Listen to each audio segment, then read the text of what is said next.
سرخط خبرها.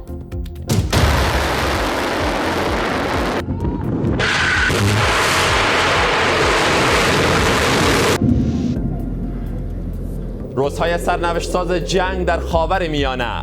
در نهمین روز جنگ جمهوری اسلامی به قطر، کویت، بحرین حمله و اسرائیل را موشک باران کرد.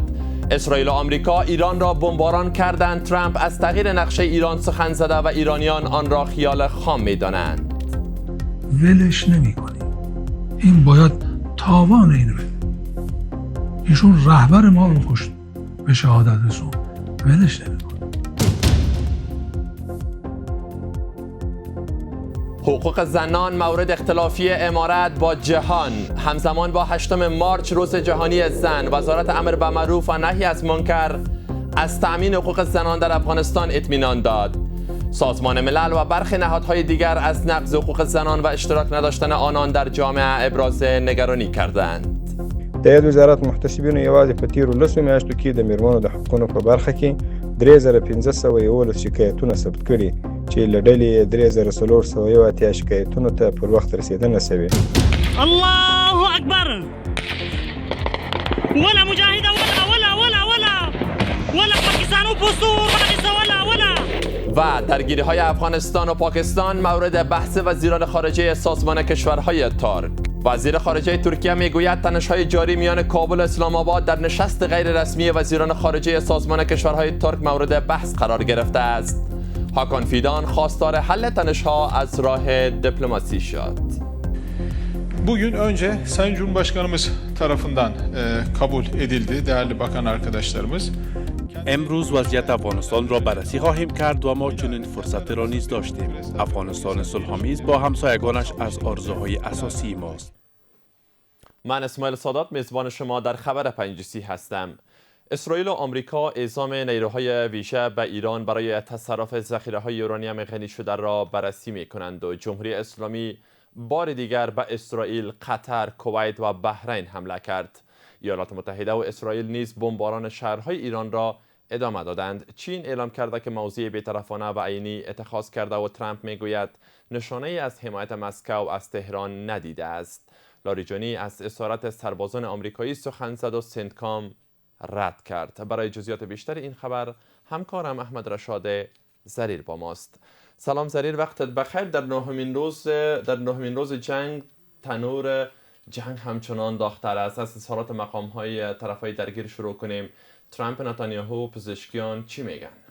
بله سادات، آتش جنگ حالا در برگیرنده تر از روزهای گذشته شده و تنور داغتر شده و همچنان تمامی طرفهای درگیر نه تنها با بمب و موشک یکدیگر را بمباردمان میکنند که حالا دیگه با تیل و نفت و گاز هم شهرهای یکدیگر را با آتش کشیدند و تا اینک صدها تن جان باخته و صدها تن زخم برداشته، شامل نظامی و غیر نظامی. اما برسیم به سوال خودت که دونالد ترامپ پیوسته داره موضع میگیره، صحبت میکنه و بخش کلانی از جنگ روانی و ترکیبی علیه جمهوری اسلامی را شخص آقای ترامپ با کلمات خودش مدیریت میکنه.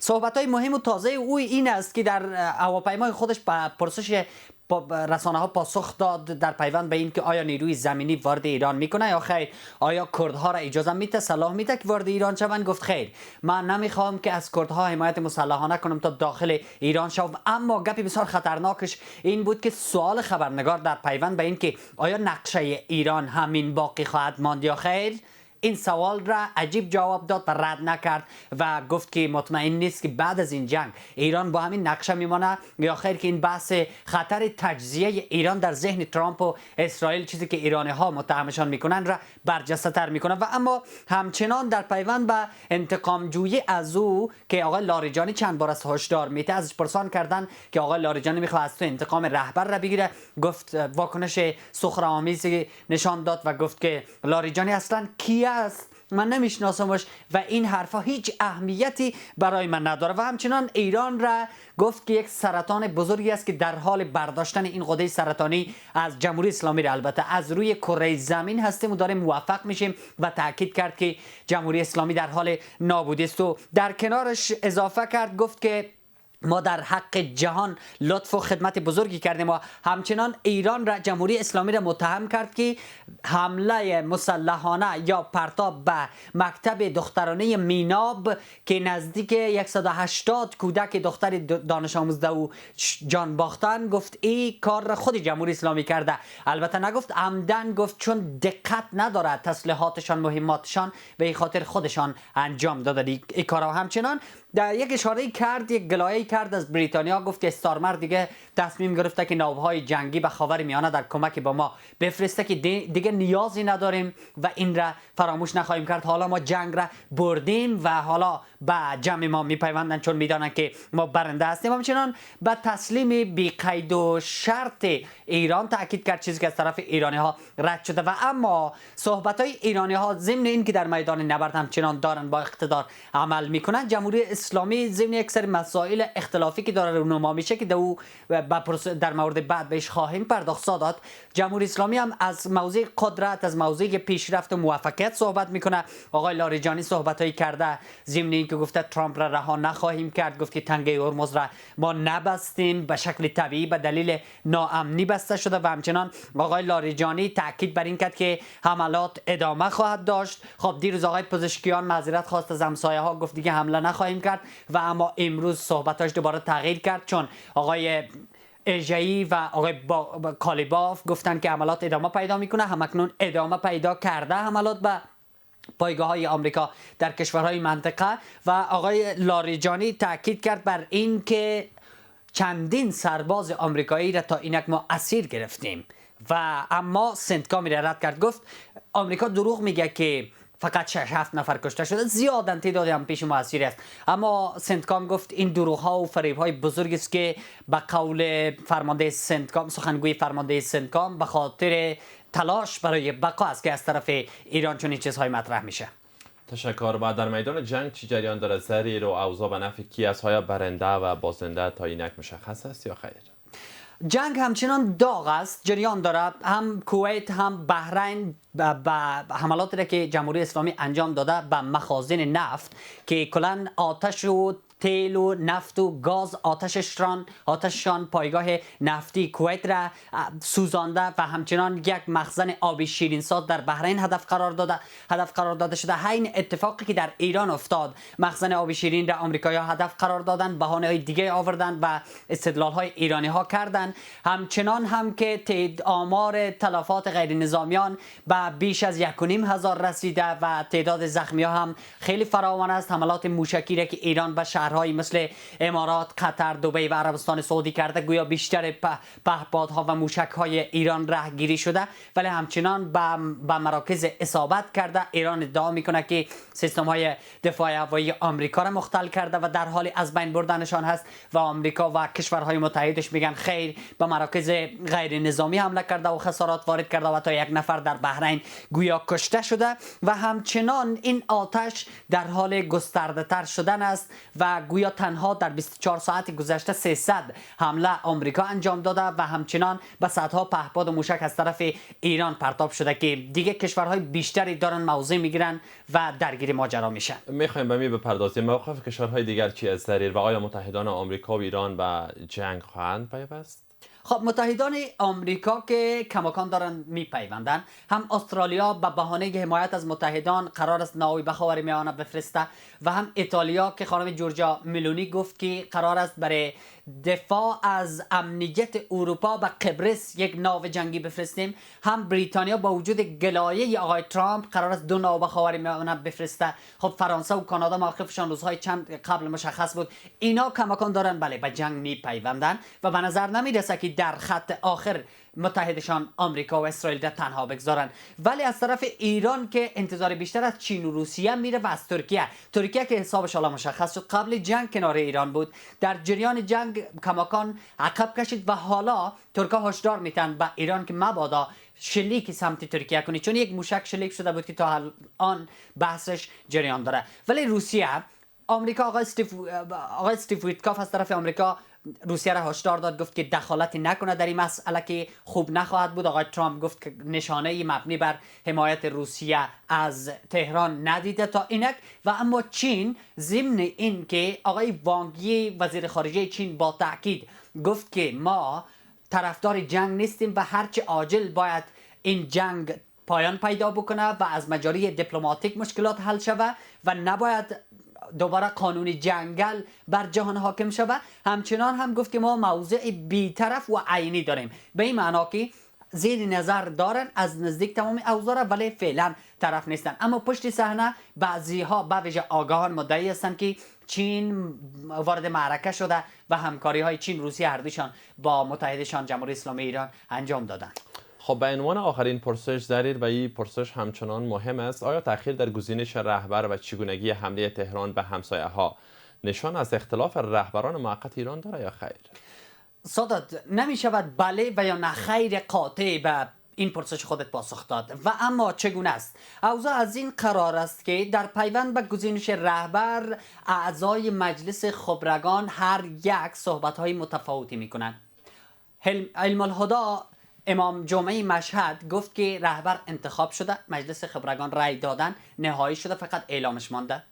یکی دیگر از اعضای خبرگان دیروز گفت که انتخاب نشده، به شایعه پراگنی ها پایان بدهید و جلسه های ما طی 24 ساعت گذشته که حالا 12 ساعتش دیر شده برگزار خواهد شد. و آقای میرباقری از اعضای دیگر مجلس خبرگان میگه که هنوز نهایی نشده و در پیوند به چند فرد در حال رأی زنی هستیم و جلسه ما برگزار نشده.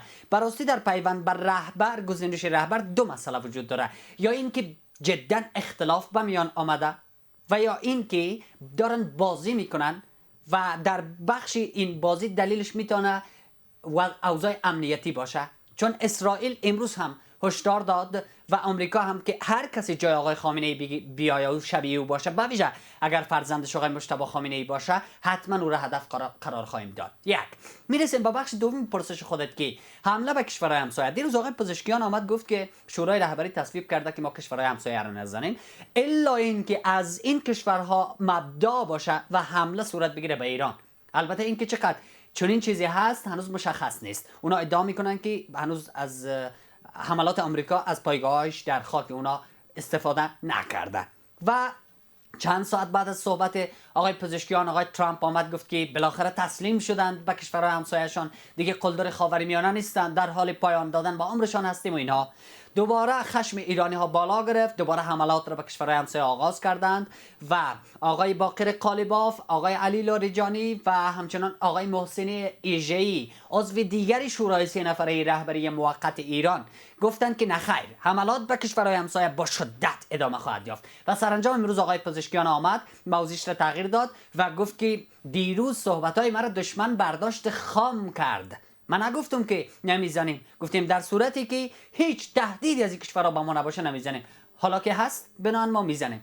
تمامی این موارد نشان دهنده چند چیز است سادات، یا این که براستی ایران چون زیر ضربات متعددی است، در شرایط سخت قرار گرفته، شاید براستی دچار اختلاف شده باشن، یا همون گونه که خودشان میگن آمریکا و اسرائیل دچار اختلاف شده، و یا این که دارن بازی سیاسی میکنن که بازدارندگی های ایجاد بکنن، چی در مورد گزینش رهبر، چی در مورد تعاملات و معادلات جنگی در منطقه با همسایه ها و اینها. از حضور و ارائه جزئیات سپاسگزاریم. زریر شام خوب داشته باشید. همکارم ندیم بهرام در این مورد گزارش دارد. همزمان با ادامه حمله‌های ایالات متحده و اسرائیل بر ایران، منابع آگاه گزارش دادند که ارتش جمهوری اسلامی پایگاه امریکا را در قطر و کویت موشک باران کرده است. در همین حال مسعود پزشکیان، رئیس جمهوری ایران، با عقب نشینی از گفته‌های دیروز خود اعلام کرده که ارتش ایران به هر گونه تأسیسات نظامی امریکا در کشورهای منطقه حمله‌های را شدت می‌بخشد.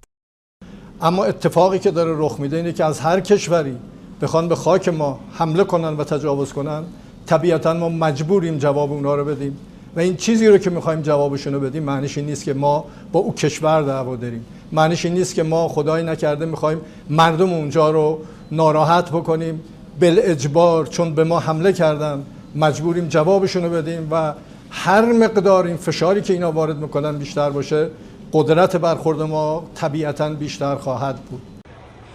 سخنگوی قرارگاه مرکزی خاتم الانبیا نیز گفته که در حمله‌های شدید ارتش نظامی ایران و پایگاه‌های امریکا در کشورهای منطقه شماری از افسران امریکایی کشته و زخمی شدند. همزمان علی لاریجانی دبیر عالی شورای امنیت ملی ایران هشدار داده که ایران انتقام کشته شدن رهبر جمهوری اسلامی را از رئیس جمهوری ایالات متحده خواهد گرفت. آقای ترامپ باید یک کمی ونزوئلا زیر دهنش مزه کرد و فکر کرد میتونه فوری این کارو بکنه. حالا گیر کرده، ولش نمی‌کنی. این باید تاوان اینو بده. ایشون رهبر ما رو کشت، به شهادت رسوند، ولش نمی‌کنی. مردم ما رو به شهادت رسونده. بیش از 1000 تا از مردم ما به شهادت رسیدن. این ساده نیست. با این حال آکسیوس گزارش داده که ایالات متحده و اسرائیل گزینه اعزام نیروی ویژه در خاک ایران برای تصرف یورانیم های غنی شده جمهوری اسلامی را در طرح جنگ با ایران را بررسی دارند. همزمان دونالد ترامپ رئیس جمهوری ایالات متحده در گفتگو با خبرنگاران تاکید کرده که واشنگتن تا زمان جنگ را ادامه می دهد که جمهوری اسلامی جز تسلیم شدن چاره نداشته باشد. عملیات بر ضد جمهوری اسلامی ایران نباید 47 سال به تأخیر می افتاد. این روند تا زمان ادامه خواهد داشت که طرف مقابل تسلیم شود یا دیگر توان ادامه جنگ را نداشته باشد. با این همه ترامپ نشانه از حمایت روسیه از ایران در جنگ جاری نمی بیند و وزیر خارجه چین می گوید باید هر چیز زودتر درگیری میان امریکا، اسرائیل با ایران متوقف شود و راه دیپلماسی از سر گرفته شود. این بود خبرهای این ساعت. وقت بر شما خوش. خدا نگهدار.